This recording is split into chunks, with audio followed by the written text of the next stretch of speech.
Kadang-kadang malah berat.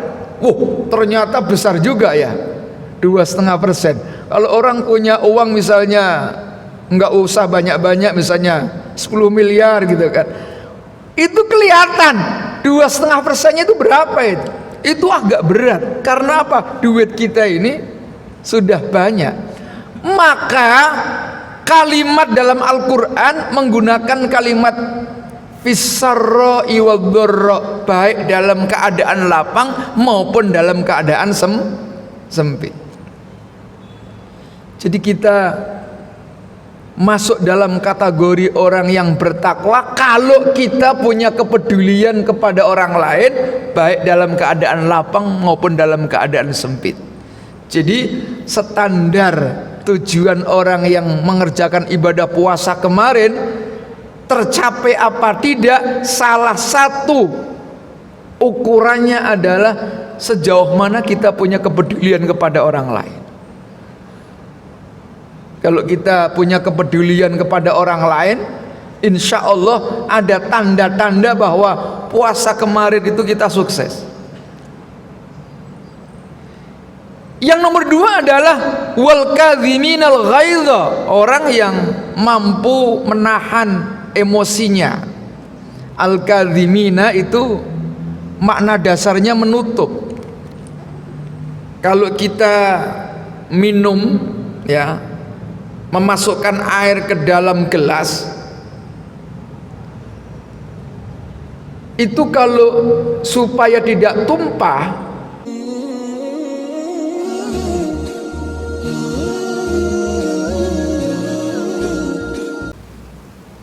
alhamdulillahi rabbil alamin, wassalatu wassalamu ala ashrafil mursalin, sayyidina wa habibina wa syafi'ina wa maulana Muhammadin sallallahu alaihi wasallam wa ala alihi wa sahbihi ajma'in.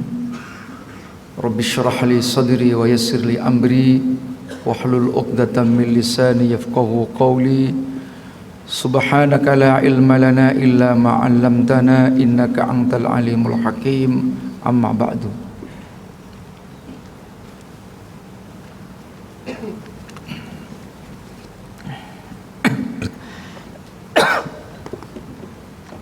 Bapak-bapak, kaum muslimin yang dimuliakan Allah, mari kita sama-sama menyampaikan puji dan syukur kehadirat Allah dengan ucapan alhamdulillah wa syukurillah. Kita masih diberikan kesempatan oleh Allah melaksanakan sholat zuhur berjamaah. Mudah-mudahan sholat kita, ibadah kita, aktivitas kita mendapat ridho Allah Subhanahu wa ta'ala. Amin Allahumma amin ya rabbal alamin.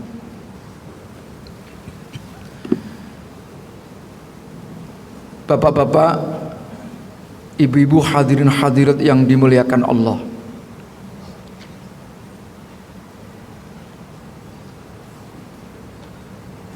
pada kesempatan kali ini kita akan membahas ayat Al-Quran surah Ali Imran ayat 133. A'udzubillahi minasyaitonir rajim. Wasari'u ila maghfiratin mir rabbikum wa jannatin arduhas samawati wal ardh uiddat lil muttaqin. Wasari'u, bersegeralah kalian semua, ila maghfiratin, kepada ampunan, mir rabbikum, dari Tuhanmu, wa jannatin, dan mencari surga, arduhas samawati wal ardh, yang mana luasnya seluas langit dan bumi, uiddat lil muttaqin, yang disediakan bagi orang yang bertakwa. Para ulama sering membaca ayat ini ketika pada bulan Syawal. Dalam tradisi kita ini ada tradisi keagamaan yang diadakan oleh masyarakat muslim, yaitu acara halal bihalal, acara silaturahim. Nah, ayat ini sering dibaca para hadirin. Kenapa? Ternyata dasarnya adalah menggunakan metodologi tafsir bil ma'sur. Apa itu tafsir bil ma'sur? Tafsir bil ma'sur adalah minimal 3 kelompok, 3 hal, yaitu pertama tafsirul Quran bil Quran, menafsirkan ayat Quran dengan ayat yang lain. Yang nomor 2 tafsirul Quran bis sunnah, menafsirkan Al-Quran dengan sunnah atau dengan hadis Rasulullah SAW. Yang ketiga adalah tafsirul Quran bi aqwalis sahabah, menafsirkan Al-Quran dengan pendapat para sahabat. Nah, yang pertama tafsirul Quran bil Quran, menafsirkan ayat Quran dengan ayat yang lain. Nah, kenapa ayat Ali Imran ini sering dibaca? Karena menurut para ulama ulumul Quran, ayat ini menjadi tafsir ayat yang lain. Apa itu? Yaitu ayat tentang kewajiban perintah puasa. Jadi kutiba alaikumus syiyamu kama kutiba alal ladzina min qablikum la'allakum tattaqun. Kalimat la'allakum tattaqun, agar kalian ini menjadi orang yang bertakwa, dalam bentuk kata kerja. Maka tafsir dari la'allakum tattaqun salah satunya adalah ayat uiddat lil muttaqin, yang disediakan bagi orang yang bertakwa. Jadi kata tattaqun salah satu bentuk tafsirannya adalah muttaqin. Kalau muttaqin menggunakan kata subjek dari kata tattaqun. Kalau la'allakum tattaqun itu kata kerja, subjeknya, orangnya adalah muttaqin, orang yang bertakwa. Nah, seperti apa? Nah, ini digambarkan dalam Al-Quran. Ayat berikutnya, alladzina yunfikuna fis sarra'i wadh-dharra'i wal kadhimin al-ghaidha wal 'afina 'anil nas. Mereka adalah yang mau berinfak, baik dalam keadaan lapang maupun dalam keadaan sempit. Berinfak, memberikan sebagian harta yang kita miliki. Ada kalanya infak itu bagian daripada kewajiban, yaitu nafkah.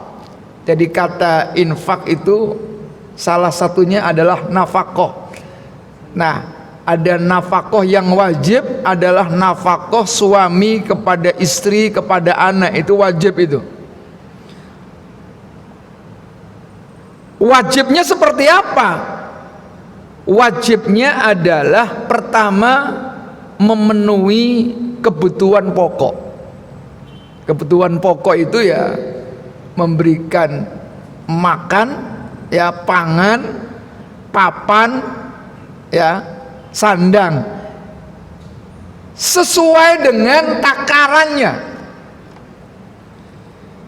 Sesuai dengan takarannya itu apa? Sesuai dengan kemampuan yang kita miliki. Kalau kita ini ekonominya biasa-biasa, ya nafkahnya biasa-biasa.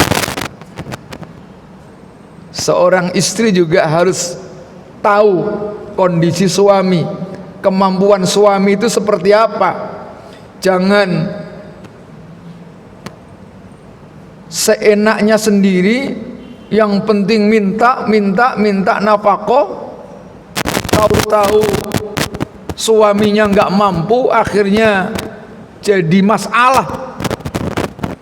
Suaminya selalu mikirin nih, nafkahnya ini mintanya terlalu besar. Begitupun sebaliknya, seorang suami juga harus tahu kondisinya. Kalau kondisinya bagus, ya nafkahnya kepada istri, anak ya harus bagus juga. Jangan seenaknya sendiri. Sudah dapat kondisi yang bagus, nafkahnya standar biasa aja.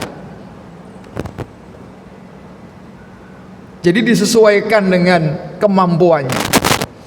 Nah, ada nafkah, dari kata nafkah itu muncul kata infak. Ini yang disebut sesuatu yang sunnah, memberikan infak kepada orang lain fis-sarra'i wadh-dharra, baik dalam keadaan lapang maupun dalam keadaan sempit. Nah, ada dua bentuk, lapang dan sempit. Lapang ini kondisi kita ini gampang, Pak. Cari duit gampang. Pekerjaan di kantor lancar. Kondisi badan kita sehat. Itu lapang. Biasanya kalau keadaan lapang, orang lebih mudah secara umum memberikan infak. Punya jabatan kok peduli kepada orang lain, itu masih gampang biasanya. Tapi Al-Quran juga menggunakan kalimat sarra wa dharra. Dharra itu dalam keadaan sempit, karena bisa jadi orang itu mudah punya perhatian kepada orang lain malah dalam keadaan sempit, Pak. Kita ini kalau punya uang 1 juta, memberi kepada orang lain 50.000 itu nggak keberatan, karena duit kita ini masih pas-pasan, Pak, nggak begitu banyak. Padahal 50.000 itu berapa persen? 5%, Pak, ya? Dari 1 juta. Kita punya uang 1 juta, memberi 50.000, padahal itu 5%, gampang. Tapi kalau kita ini punya uang 1 miliar, Pak, ngasih 5% berapa itu? 50 juta. Kadang-kadang masih mikir-mikir, Pak. Sama orang zakat. Orang itu kalau duitnya masih enggak begitu banyak, mengeluarkan zakat yang bagian daripada kewajiban kita 2,5%, itu masih mudah. Tapi kalau duitnya sudah banyak, Pak, kadang-kadang malah berat. Ternyata besar juga ya, 2,5%. Kalau orang punya uang misalnya enggak usah banyak-banyak, misalnya 10 miliar gitu kan, itu kelihatan 2,5%-nya itu berapa itu. Itu agak berat. Karena apa? Duit kita ini sudah banyak. Maka kalimat dalam Al-Quran menggunakan kalimat fis-sarra'i wadh-dharra, baik dalam keadaan lapang maupun dalam keadaan sempit. Jadi kita masuk dalam kategori orang yang bertakwa kalau kita punya kepedulian kepada orang lain, baik dalam keadaan lapang maupun dalam keadaan sempit.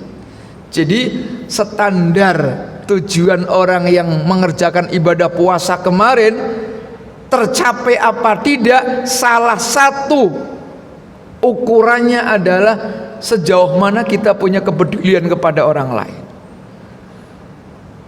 Kalau kita punya kepedulian kepada orang lain, insya Allah ada tanda-tanda bahwa puasa kemarin itu kita sukses. Yang nomor 2 adalah wal kadhiminal ghaidha, orang yang mampu menahan emosinya. Al kadhimina itu makna dasarnya menutup. Kalau kita minum, ya, memasukkan air ke dalam gelas, itu kalau supaya tidak tumpah, kita tutup rapat-rapat. Itu namanya al-kadhimin, supaya jangan tumpah. Nah, orang itu pada dasarnya diberikan oleh Allah emosi. Emosi itu positif satu sisi, tetapi kalau tidak bisa mengontrol secara baik, maka menjadi emosional negatif. Emosi kita ini tidak kita manage secara baik, wah, maka bisa jadi kita jadi orang yang emosional. Nah, supaya tidak emosional tadi harus ditutup, jangan dicurahkan begitu saja. Apalagi ketika kita ini mendapatkan jabatan dan kedudukan, biasanya mudah untuk mencurahkan emosi kita. Kita tiba-tiba datang melihat anak buahnya kurang baik, sementara kita punya problem. Kadang-kadang emosi kita ini kita curahkan kepada anak buah kita, mungkin kepada istri kita, mungkin kepada anak kita. Nah, menutup rapat-rapat supaya jangan luber keluar tadi, itulah maknanya al-kadhimin wal kadhiminal ghaidha.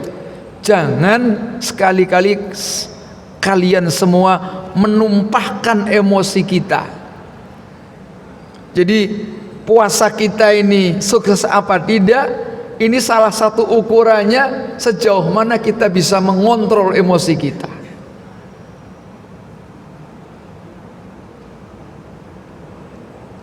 Yang nomor 3, wal afina 'anin nas. Nah, kalau al-kadhimin tadi menutup, masih ada emosinya ada, tapi ditutup jangan sampai tumpah. Tapi kalau wal afin, itu kesalahan orang lain harus kita bersihkan. Jangan sampai al-afin itu bisa menghilangkan goresan. Jadi bisa jadi kita ini luka, tapi bagaimana menghilangkan luka tersebut supaya tidak membekas. Nah, itu sebabnya harus kita hilangkan betul-betul. Itulah yang disebut wal afin. Jangan sampai kesalahan orang lain itu membekas, apalagi kita kepingin membalas kesalahan orang lain. Maka memberikan maaf kepada orang lain itu salah satu ciri daripada orang yang bertakwa. Nah, semua itu disebut dalam Al-Quran adalah orang yang berbuat baik di atas rata-rata. Dalam bahasa Al-Quran yaitu disebut dengan muhsinin. Wallahu yuhibbul muhsinin. Allah mencintai kepada orang yang berbuat ihsan. Apa ihsan itu?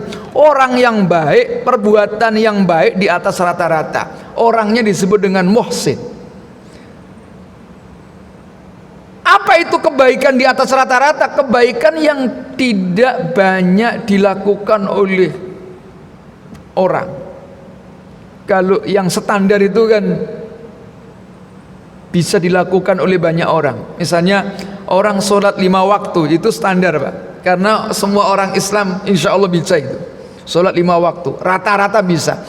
Tapi kalau kita bangun malam, jam 2 suruh bangun, sholat, itu di atas rata-rata. Tidak semua orang bisa bangun malam. Itu ihsan itu. Kalau masih banyak dan bisa dilakukan oleh banyak orang, namanya ma'ruf. Ma'ruf baik, ihsan juga baik. Tapi bedanya kalau ma'ruf itu standar, tapi kalau ihsan di atas rata-rata.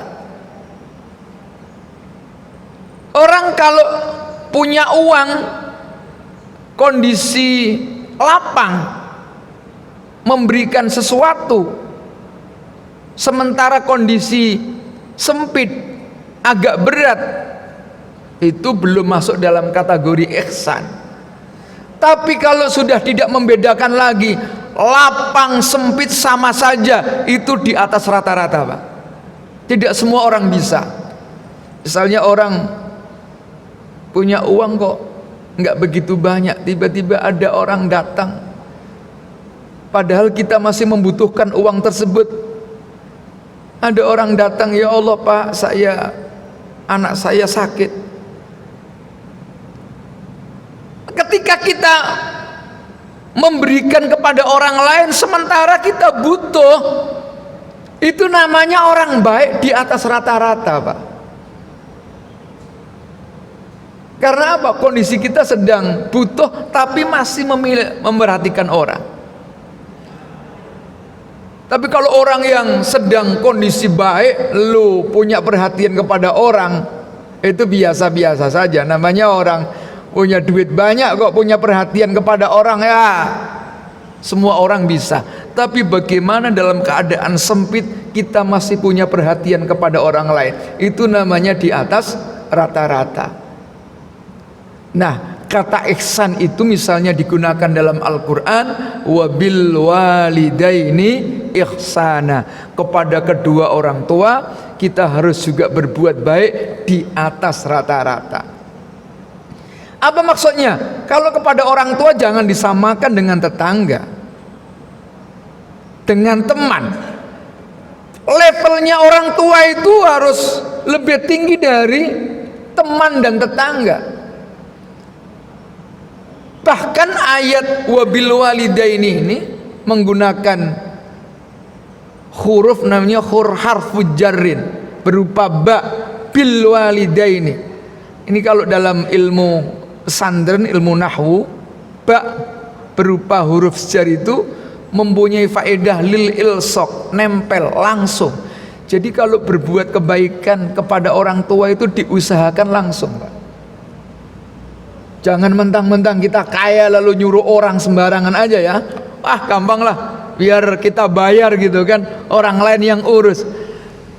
Diusahakan diri kita langsung berbuat baik, nggak usah pakai orang lain lah.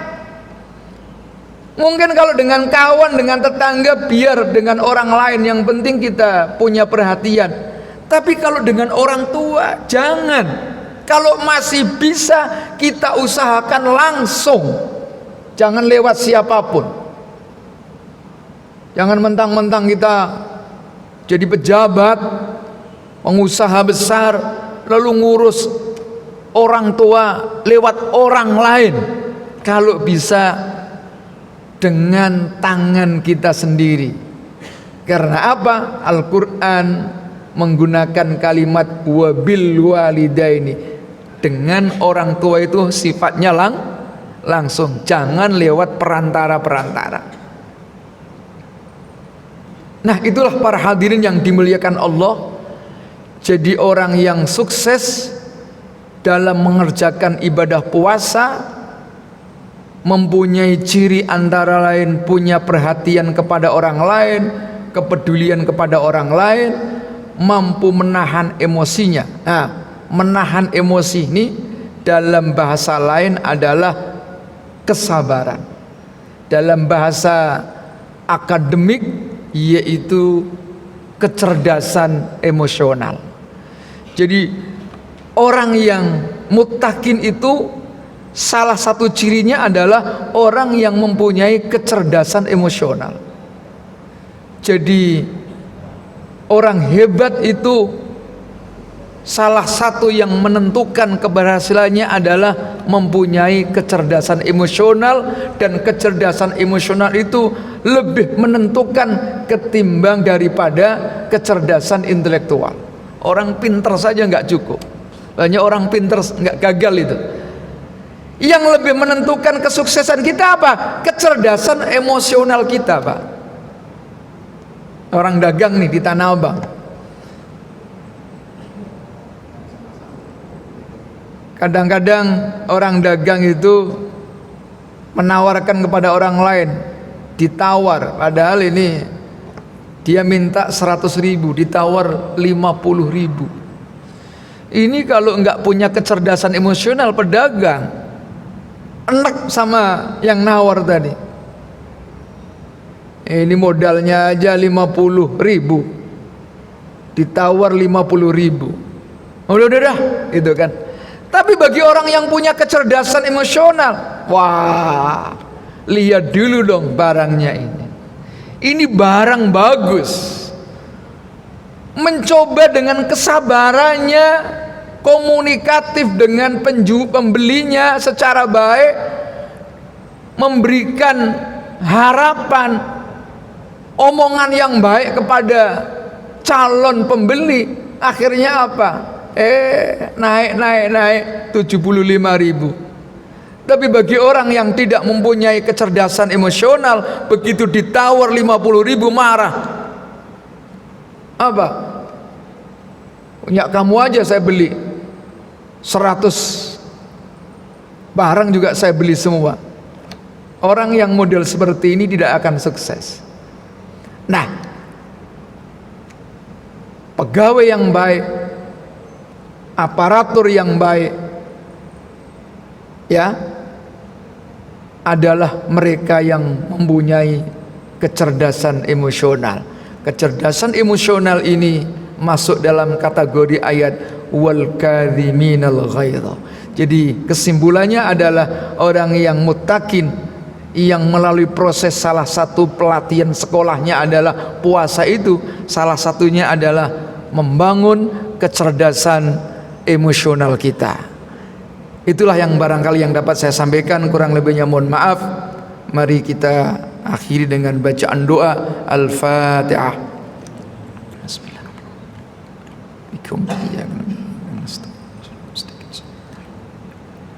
Allahumma anfa'na bima 'allamtana wa 'allimna ma yanfa'una. Allahumma arzuqna fahman nabiyyin wa hifdzal mursalin wa ilhamal malaikatil muqarrabin bi rahmatika ya arhamar rahimin. Walhamdulillahirabbil alamin. Billahi taufiq wal hidayah. Wallahul muwaffiq ila aqwamit thoriq. Assalamualaikum warahmatullahi wabarakatuh.